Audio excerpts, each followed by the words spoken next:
Hello, welcome to all my viewers. Today I will talk about figure of speech, which is based on the high school and intermediate syllabus. तो दोस्तों आज हम लेकर के आए हैं क्लास 10th और 12th के बेस पे ये फिगर ऑफ स्पीच के सिलेबस को, ठीक है। तो आज हम इसी के बारे में डिस्कस करेंगे। चलिए समझिए फिगर ऑफ स्पीच क्या होते हैं। अगर आप इस फिगर ऑफ स्पीच का यदि आप नोट्स तैयार करना चाहते हैं तो उसके लिए भी मैंने ये डेफिनेशन लिख रखा है ताकि समझाने के साथ साथ अपना नोट्स भी तैयार करते रहें, ठीक है। तो देखिए फिगर ऑफ स्पीच होते क्या हैं। अ फिगर ऑफ स्पीच और rhetorical figure is a word or phrases that intends an intentional deviation from ordinary language used in order to produce a rhetorical effects। यानी फिगर ऑफ स्पीच जो है वो एक rhetorical figure है। क्या है rhetorical figure का मतलब किसी चीज़ पे ज़्यादा प्रेशर देना या फिर कह सकते हैं उसको अपने बातों को बढ़ा चढ़ा करके कहना, ठीक है। तो उसी को कहते हैं रेटोरिकल फिगर, ठीक है।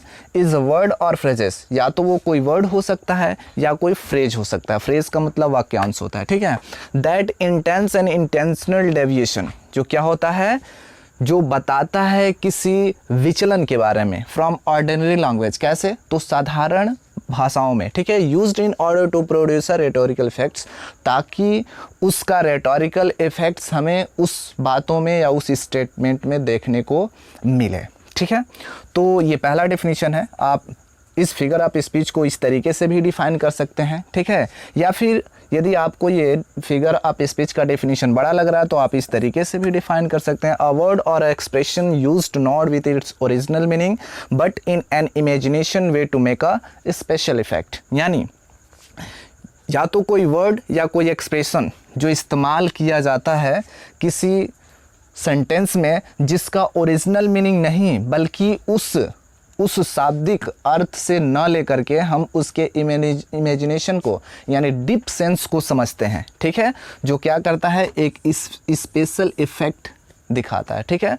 उसे हम क्या कहते हैं, फिगर ऑफ स्पीच। यानी किसी सेंटेंस में हम डीप सेंस को देखें, ठीक है, यानी लिटरल मीनिंग को नहीं, हम डीप सेंस को देखें ताकि उस सेंटेंस पे या उस थिंकिंग पे एक हमें स्पेशल इफेक्ट देखने को मिले, उसे कहते हैं फिगर ऑफ स्पीच। नेक्स्ट, अगर आपको और भी आसान चाहिए तो यह डेफिनेशन है, figure of speech is a word और phrases that poses a separate meaning from its literal meaning. यानी फिगर ऑफ स्पीच वो वर्ड है या वो फ्रेजेस है जो एक सेपरेट मीनिंग रखता है अपने लिटरल मीनिंग से, यानी जो उसकी शाब्दिक अर्थ है उससे एक अलग मीनिंग रखता है, उसे फिगर ऑफ स्पीच कहते हैं।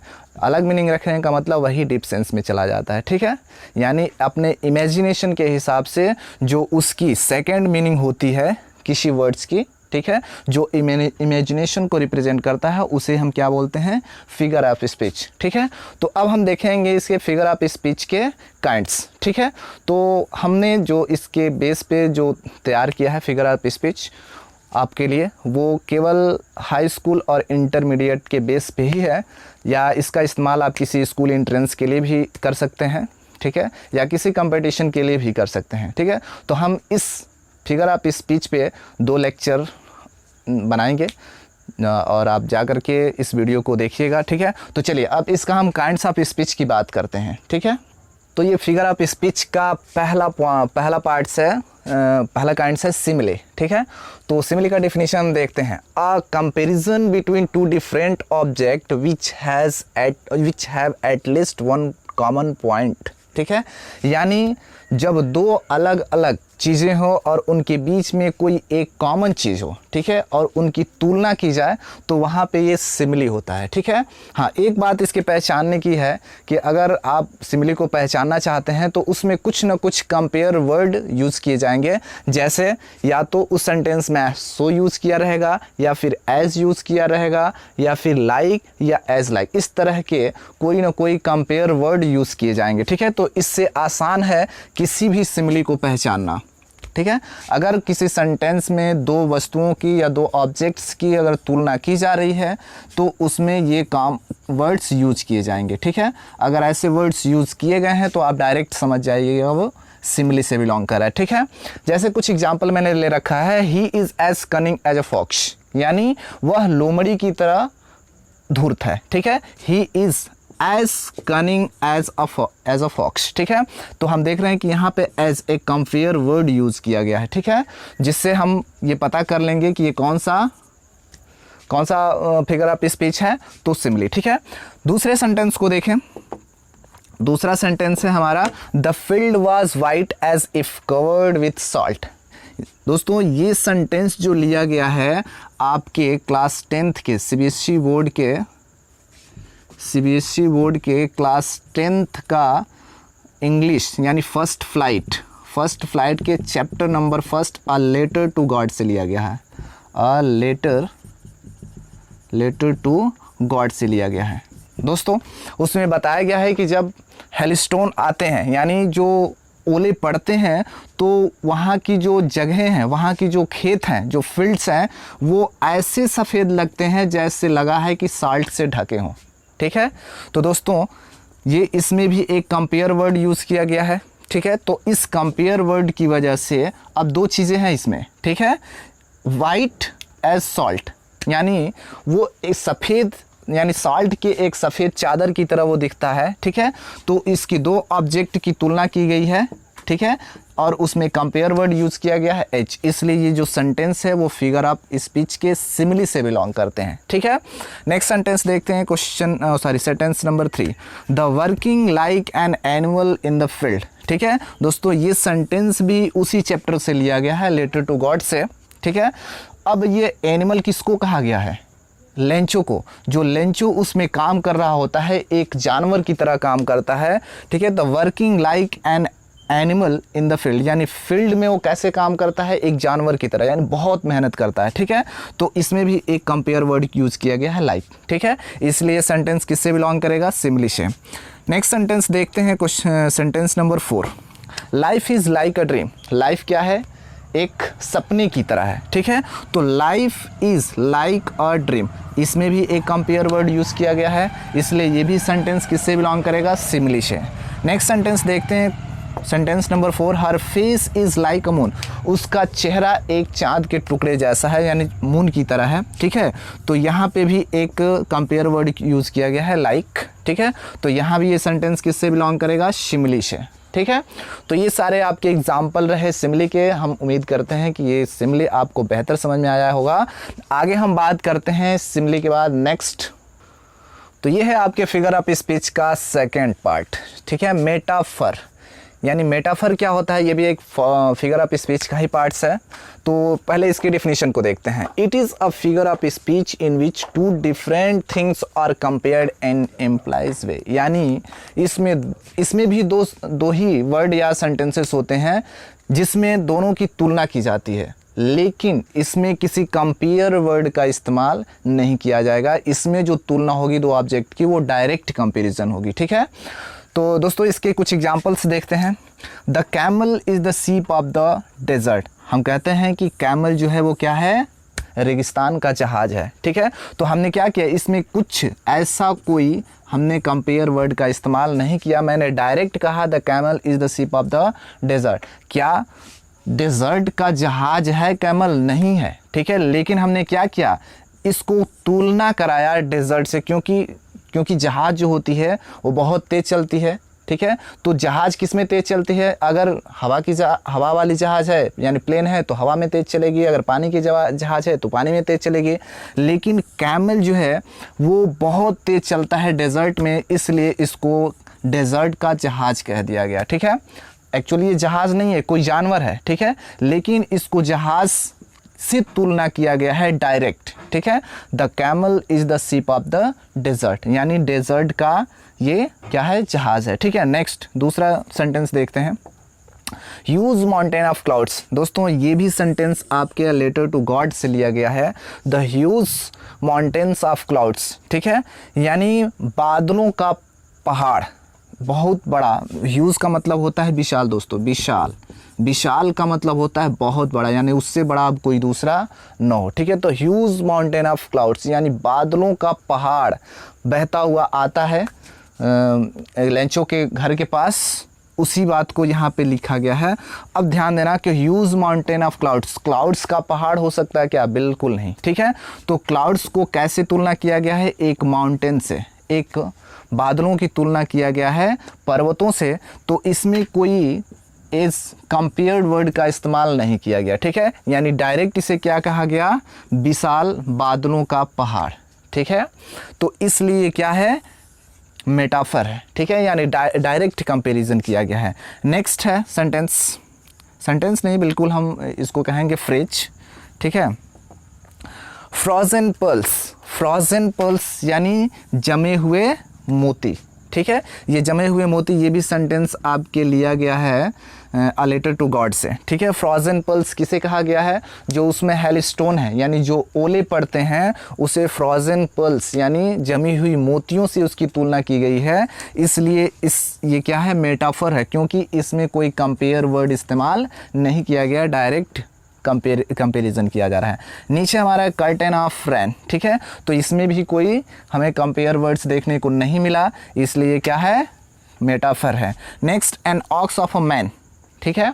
ऑक्स ऑफ अ मैन, ये भी आपके लेटर टू गॉड से ही लिया गया है। ये सारे ये और ये सारे क्या हैं? आपके लेटर टू गॉड से ये वाक्य उठाए गए हैं, और ये सारे के सारे क्या हैं? मेटाफर हैं, ठीक है। Next, he is the star of the family, कहते हैं ना कि ये परिवार के एकमात्र सहारा है या लाठी है, ठीक है, या फिर आंखों का तारा है।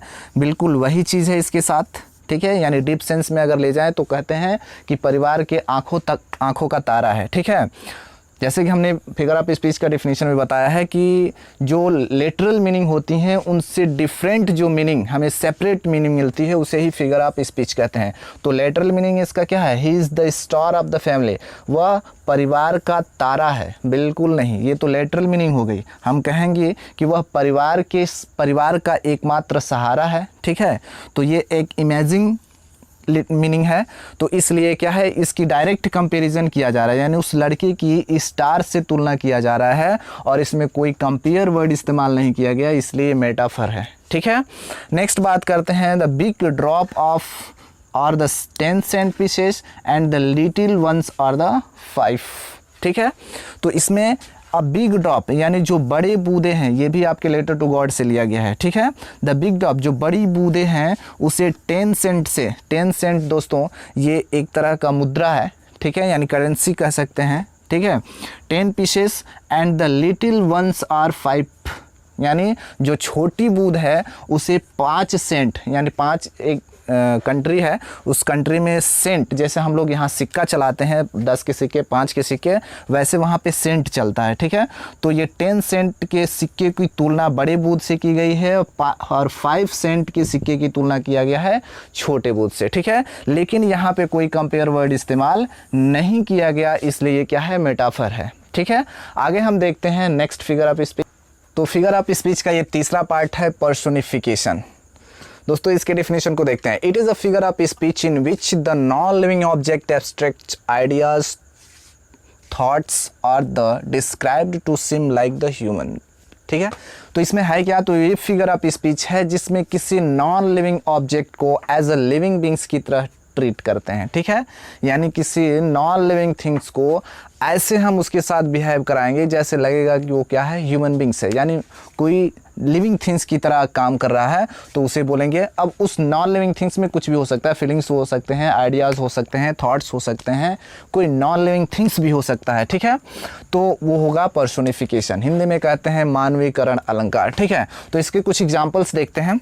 लव इज़ ब्लाइंड, प्यार अंधा होता है। दोस्तों प्यार की आंखें थोड़ी होती है कि वो अंधा होता है, ठीक है, लेकिन बोल देते हैं कि प्यार अंधा होता है। लव इज़ ब्लाइंड, ठीक है।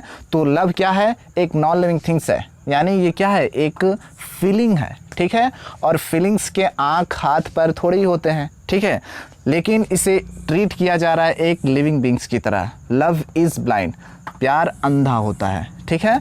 तो उसकी आंखें तो है नहीं कि अंधा है, बट अंधा कौन होता है? जो लिविंग थिंग्स होता है उसकी आंखें होती है, पैर होता है, ठीक है। तो इसमें लव को एक ह्यूमन बींग्स की तरह या लिविंग थिंग्स की तरह ट्रीट किया जा रहा है, इसलिए ये पर्सोनिफिकेशन है। ठीक है, आगे नेक्स्ट सेंटेंस देखते हैं। Flowers are dancing in the garden.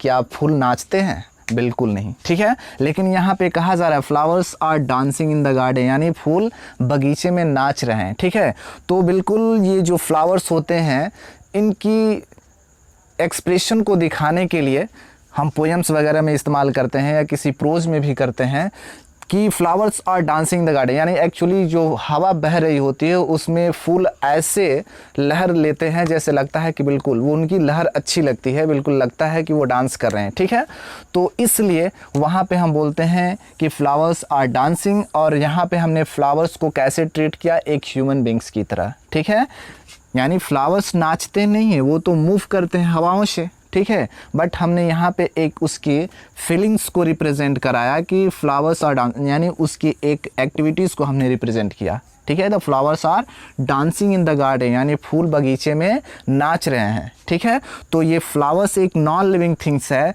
But ये काम कर रहा है एक लिविंग थिंग्स की तरह। ठीक है, इसलिए क्या है?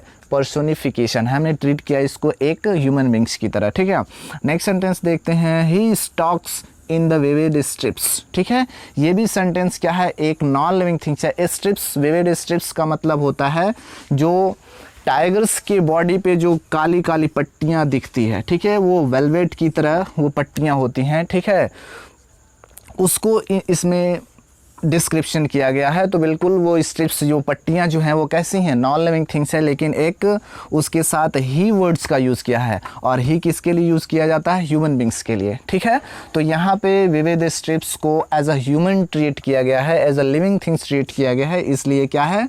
पर्सोनिफिकेशन है। यंग डेज, दोस्तों डेज कोई नौजवान नहीं होता। ठीक है, डे तो एक नॉन लिविंग थिंग्स है। ठीक है, इसलिए यंग डेज, यानी डेज से पहले यंग वर्ड यूज़ किया गया है जो एक लिविंग थिंग्स के लिए यूज़ किया जाता है। ठीक है, इसलिए ये क्या है? एक पर्सोनिफिकेशन है। द ट्रीज आर मूविंग, पौधे झूम रहे हैं या मूव कर रहे हैं। पौधे झूमते नहीं, अपनी जगह पे रहते हैं, बट हवाएं बहती हैं तो उनकी डालियां हिलती हैं। ठीक है, तो पौधे झूमते नहीं हैं, झूमता कौन है? Living things. तो ट्रीज़ को कैसे ट्रीट किया गया? एक लिविंग थिंग्स की तरह। ठीक है, इसलिए यहाँ पे क्या है? एक पर्सोनिफिकेशन है। ठीक है, नेक्स्ट हम देखते हैं पार्ट ऑफ स्पीच।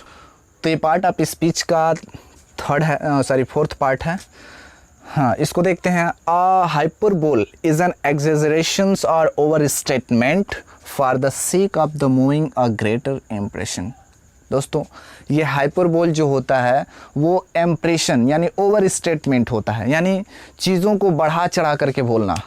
ठीक है, यानी हम सिंपल भाषा में कह सकते हैं राई का पहाड़ बनाना। ठीक है, तो हाइपरबोल ये चीज़ है। अब इसके एग्जाम्पल को देखते हैं। I am able to fill the rivers with tear, मैं सक्षम हूँ किसी नदी को अपने आंसुओं से भरने के लिए। ठीक है, यानी मैं नदियाँ बहा सकता हूँ आंसू से, ऐसे बोलते हैं। ठीक है, तो यहाँ पे देखा जा रहा है कि आंसू से क्या नदी बहाई जा सकती है या नदी भरी जा सकती है आंसू से?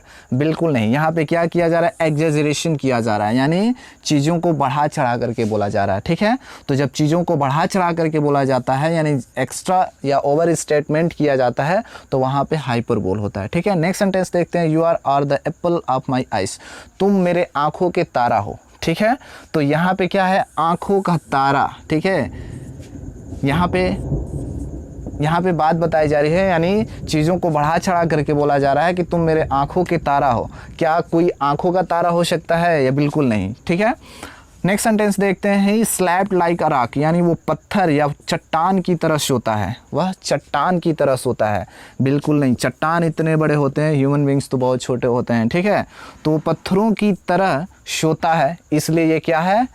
हाइपरबोल है, यानी चीज़ों को बढ़ा चढ़ा करके बोला जा रहा है। ठीक है, she is more popular than God, यानी वह भगवान से भी प्रसिद्ध है, यानी भगवान से भी ज़्यादा प्रसिद्ध है।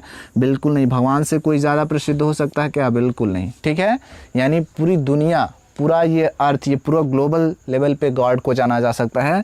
पूरे ग्लोबल लेवल पे किसी एक ह्यूमन बींग्स को जाना जा सकता है? बिल्कुल नहीं। ठीक है, तो यहाँ पे क्या किया जा रहा है? एक्स्ट्रा स्टेटमेंट यानी ओवर स्टेटमेंट किया जा रहा है, एग्जेजरेशन किया जा रहा है, इसलिए ये क्या है? हाइपरबोल है। ठीक है, आगे देखते हैं।